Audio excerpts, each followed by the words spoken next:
मैं एक पंजीकृत फार्मासिस्ट हूँ और मुझे दवाइयों के बारे में जानकारी देने का अधिकार प्राप्त है। इस चैनल का उद्देश्य केवल दवाइयों की सामान्य जानकारी प्रदान करना है। कृपया ध्यान दें कि इस चैनल पर दी गई जानकारी किसी भी दवा के स्वयं से उपयोग, उपचार या निदान का विकल्प नहीं है। किसी भी दवा का उपयोग करने से पहले हमेशा अपने चिकित्सक या योग्य स्वास्थ्य पेशेवर से परामर्श जरूर लें। धन्यवाद। हेलो फ्रेंड्स, क्या मैं बहुत मोटी हूँ? क्या मेरा वज़न और लोगों की अपेक्षा बहुत ज़्यादा है?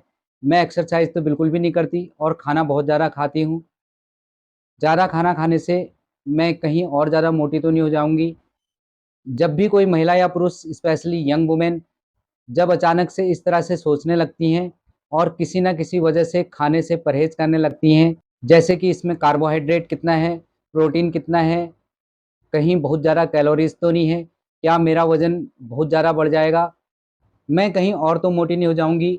इस तरह की सोच अगर मस्तिष्क में घर कर जाए और खाने से दूरी बनाने लग जाए, तो फिर हमारा ब्रेन का काम करने के तरीके में भी बदलाव आने लगता है।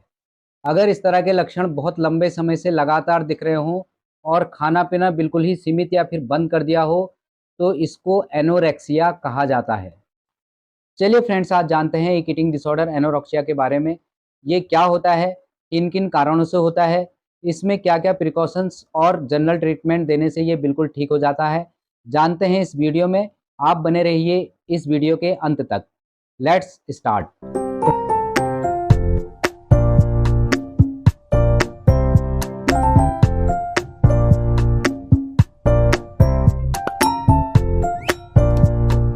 फ्रेंड्स, एनोरेक्सिया एक ईटिंग डिसऑर्डर या फिर इसको मेंटल इलनेस भी कहा जा सकता है।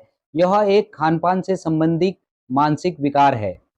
इसको अक्सर एनोरेक्सिया नर्वोसा भी कहा जाता है, जिसमें व्यक्ति, स्पेशली यंग वुमेन्स में, मोटे होने का डर पैदा होने लगता है, जिससे वे अपने डाइट को बिल्कुल सीमित या फिर बंद कर देती हैं। अत्यधिक एक्सरसाइज और सीमित भोजन लेने से बॉडी की एनर्जी लेवल तेजी से कम होने लगती है और लगातार खाना कम खाने से बॉडी में विटामिन्स, मिनरल्स, कार्बोहाइड्रेट और कैलोरीज की मात्रा घटने लगती है। लगातार कम खाने से और एक्सरसाइज ज़्यादा करने से व्यक्ति एनोरेक्सिया से पीड़ित हो जाता है। इसके अलावा कुछ अन्य कारणों से भी एनोरेक्सिया हो जाता है, जैसे किसी व्यक्ति को जॉन्डिस यानी कि पीलिया हुआ हो, लगातार बुखार आ रहा हो या फिर खून की कमी हो, किसी व्यक्ति की ब्लड प्रेशर, शुगर, टीबी से रिलेटेड दवाइयाँ चल रही हो, या फिर कोई व्यक्ति लगातार मेट्रोनिडाज़ोल, जो कि पेट की दवाई होती है, उसका इस्तेमाल कर रहा हो। ये प्रॉब्लम स्कूल जाने वाले बच्चों में स्टडी से रिलेटेड भी हो सकता है, या फिर कोई व्यक्ति अत्यधिक शराब पी रहा हो और खाना कम खा रहा हो, उसमें भी एनोरेक्सिया के लक्षण दिखाई देते हैं। चलिए फ्रेंड्स, अब बात करते हैं एनोरेक्सिया के लक्षण यानी कि सिम्पटम्स के बारे में। एनोरेक्सिया के कुछ प्रमुख लक्षण इस तरह से दिखाई देते हैं। वज़न कम करने के बारे में बहुत ज़्यादा सोचना और खाना कम खाना।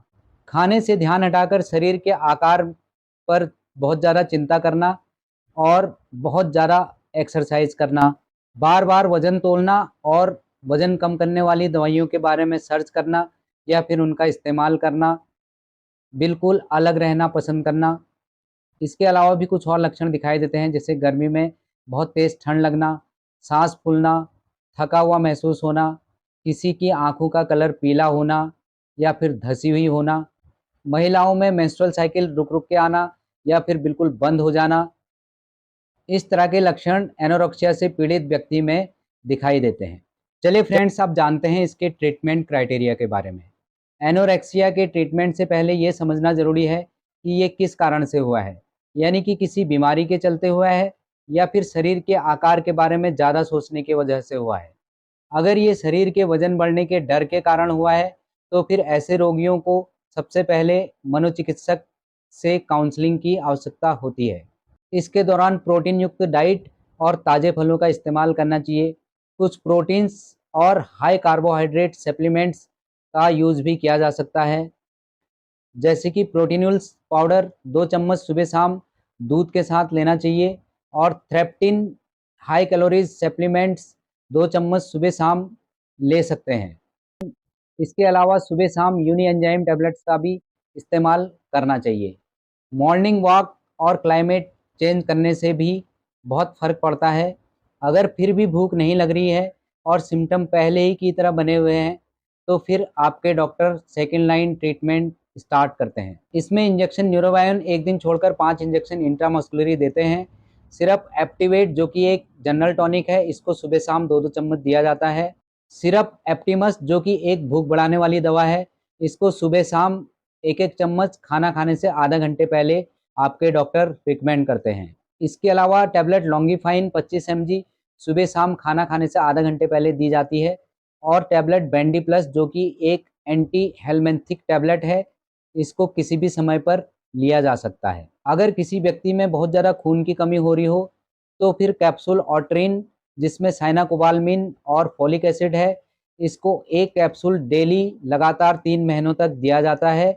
या फिर रूबिरेट टैबलेट जो कि साइनाकोबाल्मिन और फॉलिक एसिड का कॉम्बिनेशन है, इसको भी लगातार 3 महीने तक एक टैबलेट रोज़ दी जाती है। इस तरह से ट्रीटमेंट देने पर रोगी को धीरे धीरे एनोरेक्सिया से आराम मिलने लग जाता है और वह इस मानसिक स्थिति से बाहर निकल आता है। अगर एनोरेक्सिया किसी बीमारी के चलते हुआ है तो फिर आपके डॉक्टर बीमारी और लक्षण के अकॉर्डिंग ट्रीटमेंट करते हैं। फ्रेंड्स, ये थी एक सामान्य जानकारी एनोरेक्सिया के बारे में। इस वीडियो में दिखाई गई जानकारी किसी भी चिकित्सक से प्रमाणित नहीं है, इसलिए इस वीडियो के अनुसार किसी भी दवा का इस्तेमाल ना करें। किसी भी बीमारी का इलाज या फिर दवाइयों का प्रयोग हमेशा अपने चिकित्सक के परामर्श के अनुसार ही करें। फ्रेंड्स, आज के लिए बस इतना ही। मिलते हैं आपसे अगले एक और इन्फॉर्मेटिव वीडियो में। तब तक के लिए bye bye and take care.